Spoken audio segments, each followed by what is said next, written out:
Hello sir, नमस्कार। मेरा नाम है आलोक कुमार। आज हम बात करेंगे यूपीआई के बारे में। जैसे कि आप जानते हैं, इस समय बजट आ चुका है और बजट में कुछ चीज़ें सेंक्शन की गई हैं, कुछ चीज़ें सेंक्शन नहीं की गई हैं। तो यूपीआई को लेकर जो खबर आ रही है, ये 1 अप्रैल 2025 से आप लागू हो जाएगा। पहले भी ऐसी संभावनाएं जताई जा चुकी हैं कि जो लोग यूपीआई से ट्रांजेक्शन करते हैं, पैसा लेन देन करते हैं, उनके ऊपर चार्ज लगने वाला है। हालांकि ये संभावनाएं 2023 2024 में भी थी।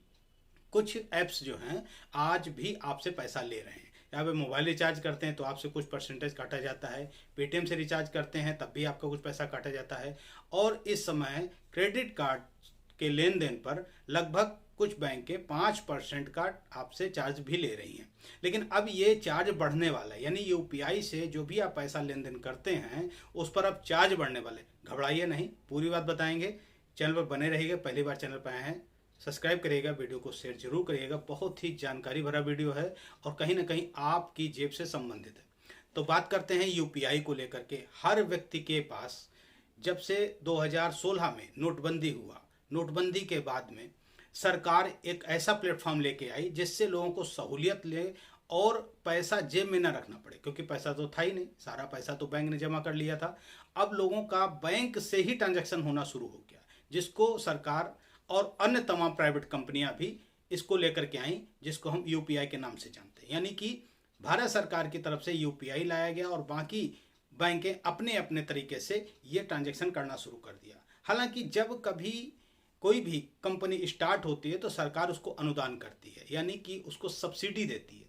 सरकार अभी तक सब्सिडी देते चली आ रही थी। ये सब्सिडी की जो राशि थी 2000 करोड़ था।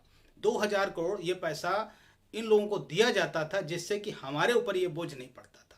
सरकार ने 1 फरवरी 2025 को जो बजट आया उसमें इस राशि को घटा दिया। 2000 करोड़ को घटा करके सरकार 450 करोड़ लेके आई।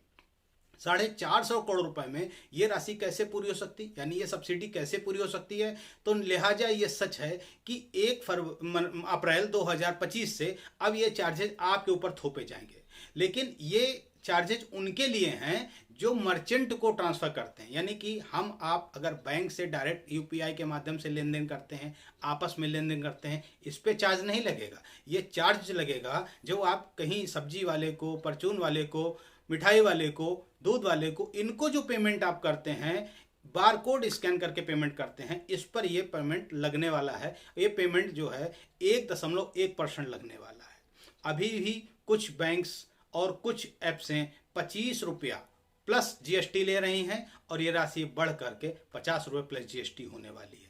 तो अभी भी आप जब पेट्रोल पंप भरा जाते हैं पेट्रोल लेने के लिए, वहां भी अगर आप क्रेडिट कार्ड से पैसा लेते हैं तो आपको 1% की रिबेट दे दी जाती है, छूट आपको दे दी जाती है। लेकिन अब ऐसा नहीं होगा, ये पैसा भी कटेगा और जहां जहां भी आप यूपीआई से ट्रांजैक्शन कर रहे हैं, करेंगे मर्चेंट को, उसमें आपसे ये चार्ज लिया जाएगा। कुल मिला के आपकी जेब पर बोझ बढ़ने वाला है। 2025 में 1 अप्रैल 2025 से ये नियम लागू हो जाएगा और आपको यूपीआई के द्वारा किए गए ट्रांजैक्शन पर आपको ये चार्ज देना पड़ेगा। तो पहले ये भी बात कर लेते हैं, आखिर यूपीआई से हम कितना ट्रांजैक्शन कर सकते हैं।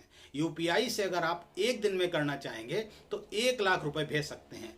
इसकी मैक्सिमम लिमिट जो होती है वो 20 बार होती है, यानी एक दिन में आप 20 बार किसी को पैसा भेज सकते हैं। लेकिन इसकी जो पूरी म्यादी है वो 1 लाख रुपए ही है। अभी तक आरबीआई की ओर से ऐसी कोई गाइडलाइन नहीं आई है कि आप यूपीआई से कितना ट्रांजेक्शन कर सकते हैं, लेकिन डेली की लिमिट जरूर बता दी गई है। इसी के साथ साथ आपको बता देते हैं, बचत खाते में जो पैसा होता है उसको रखने के लिए भी आपको 10 लाख रुपए ही रख सकते हैं या निकाल सकते हैं। इससे ज्यादा अगर ले जाएंगे तो आपके ऊपर टैक्स लगेगा। वो हम पहले आपको पिछले वीडियो में बता चुके हैं। तो ये यूपीआई को लेकर के खास अपडेट था, जो कि कहीं ना कहीं आपकी जेब से संबंधित था, आपकी जेब पर बोझ डालने वाला था। आप होशियार हो जाइए और अपने को तैयार कर लीजिए कि अब जो लोग बोलते हैं अरे यूपीआई कर दीजिए, अरे पेटीएम कर दीजिए, गूगल पे कर दीजिए, अब इनको भी चार्ज देना पड़ेगा। सरकार और बैंक दोनों मिलकर आपसे ये चार्ज वसूलने की पूरी तैयारी कर चुकी, क्योंकि सरकार ने सब्सिडी लगभग समाप्त कर दी। 2000 करोड़ कहाँ मिलना था, अब मिल रहा है 450 करोड़, 450। तो ये कहीं ना कहीं बहुत कम राशि है और इस हिसाब से ये चार्ज आपके ऊपर लगने वाला है। आपको वीडियो कैसा लगा, आपको जानकारी कैसी लगी, अगर इसके संबंधित कोई आपके प्रश्न हो तो हमें कमेंट्स करिएगा, उस पर भी आपको जानकारी देने का प्रयास करेंगे। जय हिंद, जय भारत।